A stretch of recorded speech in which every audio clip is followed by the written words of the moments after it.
Sanbonani guys, welcome back to yet another video, and we are speaking about the latest episode of Shebeen Queens, you guys. So this episode opens up with Miriam, who is Alina's sister. She is basically saying like she is heartbroken. And she is meeting up with Uvusi to basically speak about the pain she's going through. Now, remember, guys, on previous episodes, Miriam basically told her children of how it hurts her the fact that they listen to her sister, which is Alina, more than her. Now, guys, this family dynamics, let me just say this, in all these Shebeen Queens, they've got broken relationships with their children. That's something we need to take note of, and I think it's quite a sad thing.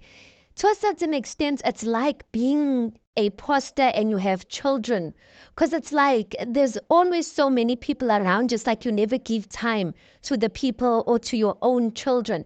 But the funny thing in Alina and Miriam's situation is that Alina, she does have one child that she gave birth to, which is Uvusi. But Uvusi is more close to Miriam than he is to her. And then Miriam, she has two biological daughters, children, and those children are more close to Alina than they are to her. So it's like basically the opposite way around. So Miriam obviously called Uvusi to speak to him because Vusi, she says that Uvusi, she grew him up and it's like a son. So he understands her. So obviously he's gonna give her an ear. So when they meet up, she tells him ukuthi hayibo labantwana phela ama-girls, which is her daughters, who basically take Alina as their mother. Miriam's telling Uvusi ukuthi they are calling her Istawa, and apparently Miriam, she just comes and she drinks alcohol there by the Shebeen. Then she starts fighting or causing fights with no one and whatnot. She's basically saying that to Vusi ukuthi like mina bengibabuza ukuthi like what did they say to me to start fighting. So if she's saying it in that way, that means, guys, she doesn't remember what goes on when she's drunk. I'm like, that's a problem on its own, because she can't even defend herself. The only thing she can say is that I'm not a type of person that fights. So if I fought, that means you guys did something to me. But anyway, Uvusi does kind of defend her. He says that he has seen his aunt umamncane get drunk, but he has never seen her like fight with any people. So what? His cousins, which is who Miriam's children are describing, is basically foreign to him. She goes on to say, Miriam says, Wuti, she grew up Uvusi along with her two children, and it looks like bekasebenza kahle, you guys, and she used to spoil these children. She only had two girls, and then Uvusi was the boy, so she made him feel like he was a part of her children. So apparently bekasebenza kahle, she used to take care of these children ebanakekela. Vusi also says ukuthi mekakhula yena, if you wanted a gold tooth, you would get it. If you wanted a kavela, you would get it. And those were those times, guys. So which means they did live a good life because of this woman up until she was retrenched. And I don't know after she was retrenched what happened, but it basically seems like ever since she has not been able to provide, she kind of lost respect in her family, something like that. She goes on to say, "Nabantwana bakhe abamuzwa, they don't listen to her, they don't take her seriously. Anything that comes out of her mouth, it's like, whatever, istawa." So they only listen to Alina. So she's talking about how painful this thing is, but Uvusi does seem like a chilled guy. And he does say that this woman defended me when I was a young child. She is basically like my mother. So there's no way I'm not going to defend her and take her side. Like, I've got a soft spot for her. So that was kind of cute to kind of see, because at the end of at the end of their talk, you could see Miriam was feeling a bit more lighter, kind of like there was someone to validate her, which you are not a useless mother. There was a time when you were doing the best that you can, and probably maybe she still is right now, but life is, I don't know, life is showing her flames or what happened. Then we see a scene as well where Alina decides to go and visit her son. And Vusi basically says that him and his mother Alina are not close, you guys. He basically called Alina his biological mother, like umama umzalayo, and that's like bahlobene kanjalo, like that's basically it. But basically to say there's no relationship, like she gave birth to me and I can't deny that, but like that's it. And he is trying to say it in a respectful way, guys, but you can see there's no relationship. Now, the painful part is Alina does have a relationship with the two other girls, and it looks like she's doing things for them in their lives. She wants them to take over Shebeen, but she's got a son who it looks like is giving vibes like she did not try to have a relationship with him. So, okay, guys, Alina merafika to Vusi's place. She's telling Uvusi ukuthi she needs them to fix things, but she explains the story that she did not leave her son because it seems like the son did stay with her, but was grown up by Miriam, and that at a certain age, the father took the son, and he has been staying with the son ever since then. But the father now passed away. So Alina is saying she did not abandon her son. What actually happened, Baba Vusi was actually an abusive man. He would hit her, he was abusive, guys, and he would threaten that he would kill her. He even threatened that he was going to kill Uvusi when he was a baby and chop him up and put him in a dustbin. So she felt like her staying away because, yeah, she felt like staying away was kind of safeguarding Vusi's life because she could not come and show up and bring clothes and whatnot. She'd have to bring clothes through Ama back door. So she would buy the clothes, but the father was just not telling Uvusi to your madam is actually she is present in your life, but she's staying away for her own safety. Now, the sad part of the story, guys, is that Uvusi says everything Eshua Alina. I'm hearing what she's saying, but it doesn't make a difference because in my eyes, my father was always there for me throughout my life, and he is my hero.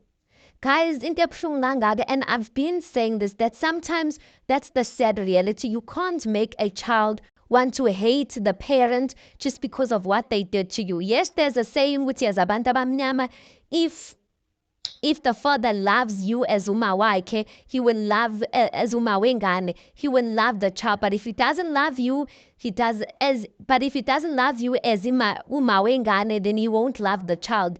That's not entirely true, you guys. There are some men who don't want the mother of their children, but they love their children. There's some men that have been abusive towards their baby mamas, and their baby mamas there's people who can attest to it, but they've got the best relationship with their kids. And that's the unfortunate part. Kwazuvusi says his father never spoke about this. And this is the first time he's hearing the side of the story from his mother. But the thing is, Ubaba Vusi agaseko guys to explain this thing. So to Vusi, it will always remain that you did not try hard enough to be part of my life. Anyway, that's that. Then we see Koliswa guys, she is going to visit Umawake. Ematunian going to visit her mother, and basically she says she was missing her mother and she's going to ask for good luck, you guys. Guys, you know what's the first thing Olisa asked for? For Ishapin, guys. She is asking for grace and she's asking for luck concerning the Shebeen.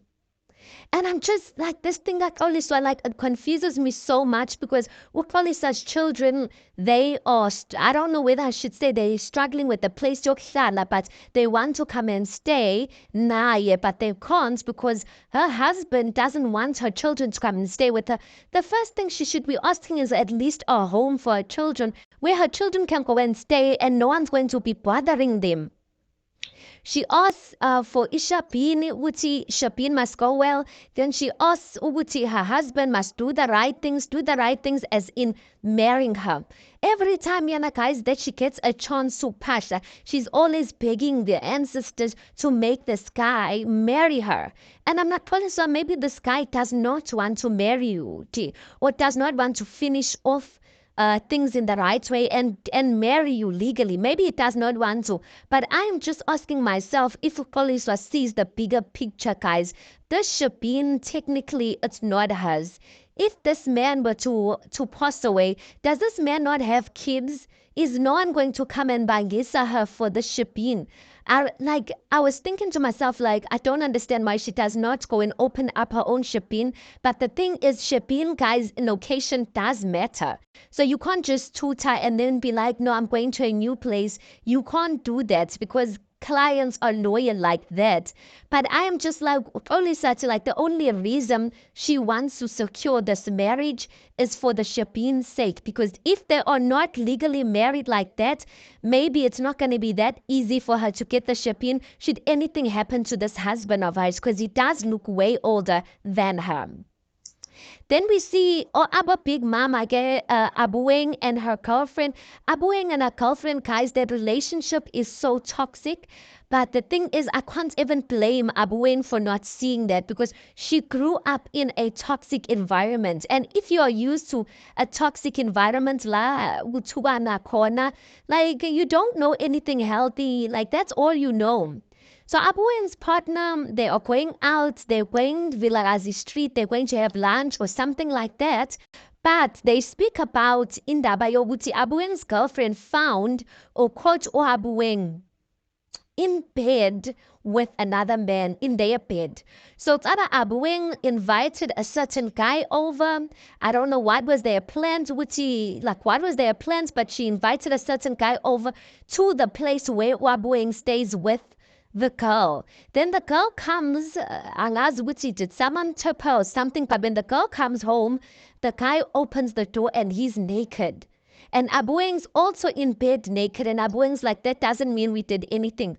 But again, like, you don't even have any sort of remorse for the fact that this is a bed that you share your partner with, and then this is a bed you share with your partner, then you bring some guy and then, like, really? And she expects her partner to believe that nothing happened, whereas they were both naked. Abueng's like, Aibo, I normally sleep naked. Do I not sleep naked? Hi, bo Abueng. It looks like Abueng. I'm just like, I don't believe Abueng. I don't. There's just something about Abueng when you look at her in her eyes will tell the truth. I don't believe her. I think she knows very well what she was doing. But anyway, the girlfriend is angry and it's justified. And she's like, please, I'm not a child. Like, you can tell yourself, Wuti, you guys did not do anything, but I am not a child. I know, Wuti, by the time I got there, Nina been seeing a deal. Abuen's girlfriend also talks about Ngane. She wants a child, but because she has been a lesbian her whole life, she has to basically safeguard her reputation. Because, you know, guys, in society, funny enough, there's this thing, yama lesbians, umuntu, you know, they are lesbian, chiki, they are pregnant. Simanga thina ukuthi because how are you pregnant? Because we knew ukuthi awuhlangani nomuntu wesilisa. So there is that thing of some lesbians are not really lesbians because down the line they fall pregnant. So Abueng's girlfriend is saying, I have a reputation to withhold or to hold to regard because people, I've never been with a guy and people know what he like, I'm a straight lesbian. So imagine mina saying me ta bazongihleka but yayi deyingekho lento yakho. So Abueng's girlfriend wants Abueng to basically carry the child. Abueng's like, if you want a child that much, why don't you carry a child? Why wouldn't you be willing to ukhisistima sakho and, you know, lower your pride and carry the child if you really say you want a child or love the child? Then the girlfriend basically says, listen, I want a child, but not to the extent that I'm willing to carry a child. Now, I think it's selfish because remember Abueng's going through her own things, guys. She lost the child. She's even still got a trauma of carrying a child again because of losing a child. And here her girlfriend is speaking about it as if it's nothing.